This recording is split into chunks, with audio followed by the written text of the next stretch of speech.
Many Sherpas caught.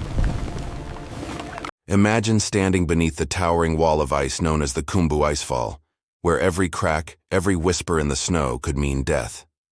It's 6:30 a.m., April 18th, 2014. The morning sun had just begun to paint the slopes of Mount Everest in gold, and then the mountain roared. Within seconds, an enormous sheet of ice, larger than a building, broke free, thundering down the glacier with the force of a bomb. The sound echoed through the valley like the end of the world. 16 men, strong, fearless Sherpas, were swallowed alive by a white avalanche that turned one of the most dangerous places on Earth into a graveyard. What makes this tragedy different is that it was all caught on camera. Documentary crews from around the world, Netflix, BBC, were there, filming what was meant to be another triumphant climbing season. Instead, they captured horror. Frozen bodies beneath ice bridges, climbing gear scattered like confetti, and radio calls that grew quieter with each passing minute. The 2014 Everest Avalanche didn't just stop one expedition, it stopped the entire mountain. For the first time in modern history, Sherpas walked away, refusing to climb. But why? What really happened that morning? Was it simply nature's wrath? Or the boiling point of something far deeper? Decades of inequality, greed, and exploitation on the world's tallest peak. This is not just a story about a disaster. It is about the men who risk their lives to make others' dreams come true, until the mountain decides it's had enough. You're watching Ben's Stories, where every climb has a cost, and every truth is buried somewhere in the snow. Stay with me.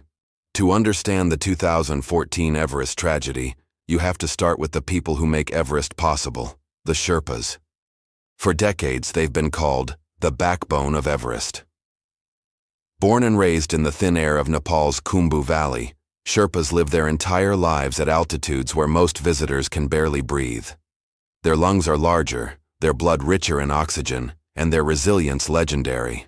But what truly defines them isn't physiology, it's loyalty, community, and an unspoken pact with the mountain they call Chomolungma, the mother goddess of the world. Every spring, when the snow begins to melt, Everest awakens. Hundreds of foreign climbers flood into Nepal, chasing glory, adventure, or immortality. They arrive with sponsorships, gear, and dreams of standing on top of the world, but none of them can do it without the Sherpas. While the climbers sleep in their tents, Sherpas are already at work. They carry 100-pound loads of oxygen bottles, ropes, and ladders across the most dangerous stretch of the route, the Khumbu Icefall. Imagine a frozen river of collapsing ice towers, each the size of a house, shifting and groaning underfoot. It's a living, moving maze that changes every hour. And every year, Sherpas cross it dozens of times to set the route for those who will follow. Among them was Ang Kaji Sherpa, 36 years old, a father of two.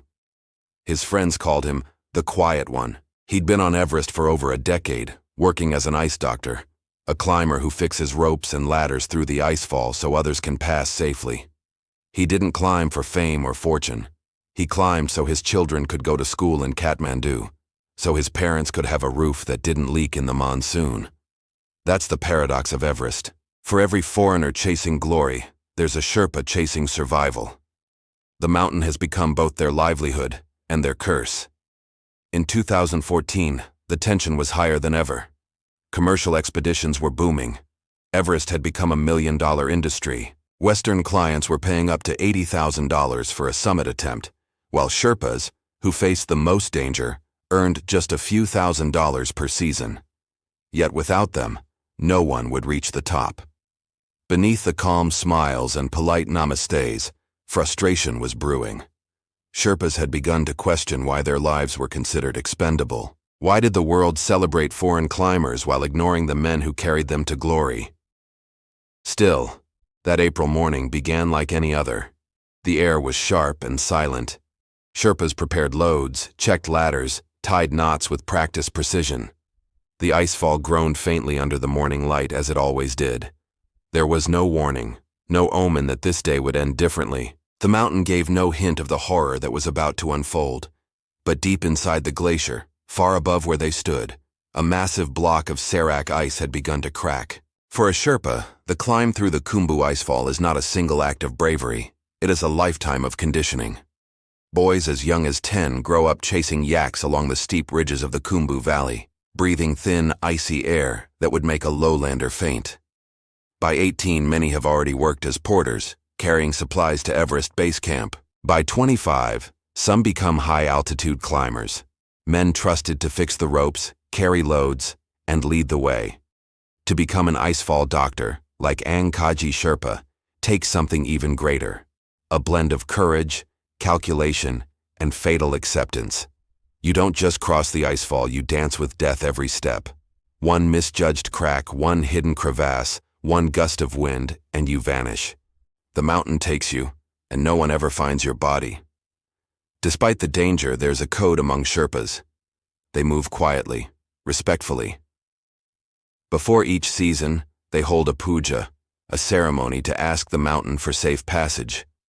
Butter lamps flicker in the cold air, juniper smoke curls upward, and monks chant prayers that echo through the glacier. Climbing gear, ropes, carabiners, oxygen bottles are blessed with rice and flour. No Sherpa will step onto the icefall until the puja is complete. It's not superstition, it's survival through reverence. Yet even rituals couldn't calm what Everest had become in the 21st century. With global media attention, reality shows and documentaries, Everest was no longer a sacred summit. It was a stage. In 2014, the base camp was crowded with film crews, international teams, and helicopter deliveries. Drones buzzed overhead, and satellite phones crackled with updates for sponsors waiting thousands of miles away. For the Sherpas, the sacred mountain was turning into a business, and they were its laborers. There were unwritten rules everyone knew. Foreign climbers would take the credit. Sherpas would take the risks. The icefall route must be set early, no matter the conditions. If a Sherpa refused to climb because it seemed unsafe, he could lose his job and his family's income. Still, Kaji and his team followed those rules with quiet discipline. They were professionals. They'd trained their minds to silence fear. Before dawn, they practiced breathing techniques learned from their ancestors, slow, rhythmic inhalations to steady their pulse. They trained with ropes and ladders in the village before each season, rehearsing rescues and ice crossings like soldiers preparing for battle. But even the strongest Sherpa knows one truth: you can't outtrain the mountain. Everest doesn't care how skilled you are, how much experience you carry, or how many pujas you've offered. When the mountain shifts, everything ends in seconds. And on April 18, 2014, that unspoken truth would be written across the Khumbu Glacier in a roar so violent it would silence the entire climbing world. The icefall doctors had left base camp at 2:30 a.m., moving under starlight to avoid the sun's warmth that loosens the ice. They were just past the popcorn section, a field of jagged, uneven blocks of ice, when the mountain awoke. At first, there was only a distant crack, a sound like thunder rolling behind the peaks. The men paused, their headlamps flickering against the blue walls of ice. Then came another, louder, sharper. One of the climbers turned and shouted something that was lost in the wind. Above them, a serac, a block of glacial ice the size of a 10-story building, sheared away from the west shoulder of Everest. For a second, it seemed to hang in mid-air. Then gravity took over. What followed was chaos. The ice exploded down the Khumbu Icefall, bouncing and breaking, turning into a white tidal wave of snow and shards. The Sherpas below had no chance. Some dove behind ice ridges, others were swept instantly into crevasses. Radios screamed, then went silent. At base camp, climbers watched helplessly through binoculars as the avalanche tore through the route. A radio voice crackled, panicked. "Icefall collapse! Icefall collapse! Many Sherpas caught!" Within minutes, the entire glacier was unrecognizable. Ladders were gone. Ropes vanished. The neatly mapped route to Camp 1 was obliterated. All that remained was a shifting field of deathly quiet snow. Helicopters began circling within the hour, blades slicing the thin air at 17,000 feet. But even the pilots, heroes of the Himalaya, could barely reach the disaster zone. The icefall was too unstable. Each landing risked triggering another collapse. Meanwhile, survivors stumbled back toward base camp, their faces blank, their gear shredded. Some were bleeding. Some were in shock. One Sherpa, trembling, could only whisper, "They are gone. All gone." By noon, the full scale of the disaster was clear. 16 men were dead, buried beneath tons of ice. It was the single deadliest day in Everest's history, and what made it unbearable was how familiar the route had been. The icefall doctors had crossed that path dozens of times. They knew its every ladder, every crevasse, every sound. But the serac that fell was far above their line, far beyond any zone they could monitor.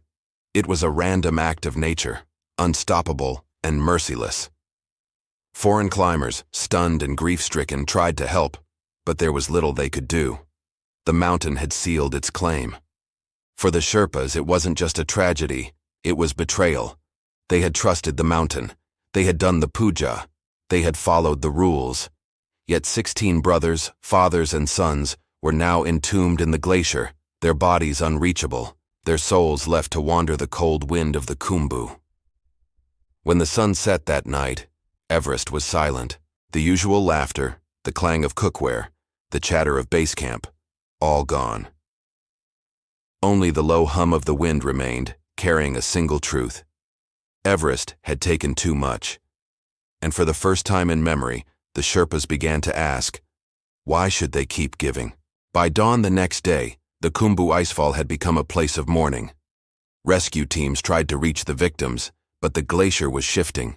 Every few minutes, new cracks opened beneath their feet.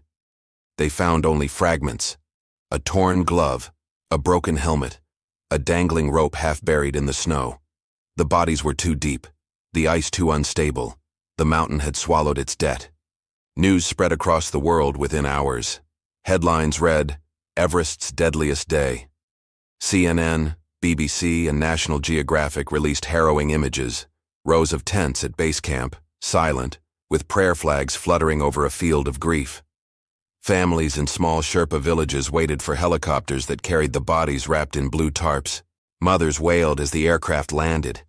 Children hid behind their fathers, afraid to look.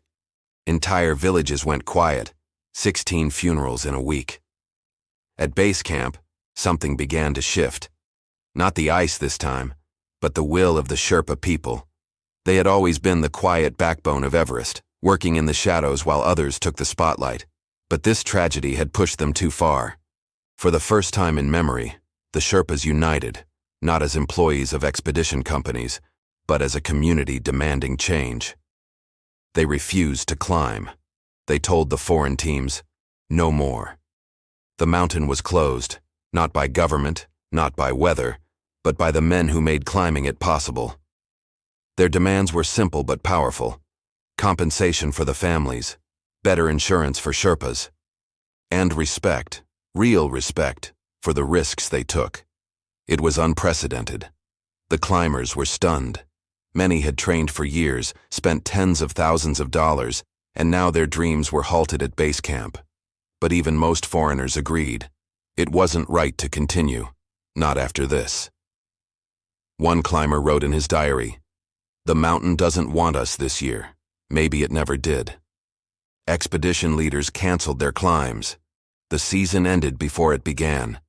The air above Everest was still, heavy with both grief and realization. In the months that followed, Nepal's government made promises, some kept, many forgotten. But the 2014 tragedy changed something deeper. The world finally saw the Sherpas, not as nameless helpers, but as heroes. A memorial still stands near base camp today, 16 stones lined in a row, prayer flags fluttering between them. Each stone bears a name. When the wind blows through that valley, it sounds like whispers, like the voices of those men, still calling to each other across the ice. And though new climbers come every year, stepping into the same frozen maze, they all know one thing: the ghosts of 2014 are still there, watching. In the years since that terrible morning, the echoes of 2014 have never really faded. The avalanche didn't just bury 16 men. It unearthed questions the climbing world had long ignored. Who truly owns Everest's glory? The climber who stands on the summit, or the Sherpa who risked his life so someone else could get there? For decades, the Western narrative of Everest revolved around triumph, Flags raised, records broken, names written in history books. But behind every summit photo, there's a Sherpa who carried the load, fixed the ropes, and went home with frostbite instead of fame. The 2014 tragedy forced a reckoning. For the first time, the global audience saw the invisible cost of adventure tourism. They saw the faces behind the headlines, men who climbed not for glory, but for survival. Even today, many Sherpas continue to climb because they must. The pay has improved, yes. Insurance and safety policies are slightly better, but the danger remains. The Khumbu Icefall is still moving, still claiming lives every few years. And yet, they return. Because for the Sherpa, Everest is not just work, it's heritage, a living spirit. A sacred mother that gives and takes in equal measure. Still, the debate continues. Should humans even be on Everest in such numbers? Should the icefall be rerouted? Should climbing be restricted entirely? Every spring those questions return with the melting snow, and the mountain listens, silently, indifferently. Perhaps the truth is that Everest doesn't belong to anyone. Not the government, not the climbers, not even the Sherpas. It belongs to itself, and it decides when to open its gates, and when to close them. If you ever visit base camp, you'll find that memorial of 16 stones. Visitors often leave small offerings, scarves, coins, or handwritten notes that simply say, "Thank you." The wind there carries a sound like breathing, and if you stand quietly long enough, you can almost hear it whisper through the flags. Respect the mountain. Because in the end, Everest is not a story of conquest. It is a story of humility, of how fragile life becomes when we dare to stand too close to the heavens. This was Ben Stories, where we uncover the hidden truths behind the mountains, the myths, and the men who give everything to reach them. If this story moved you, honor it with a moment. Like, share, or subscribe. Not for the algorithm, but for the 16 souls still sleeping beneath the ice.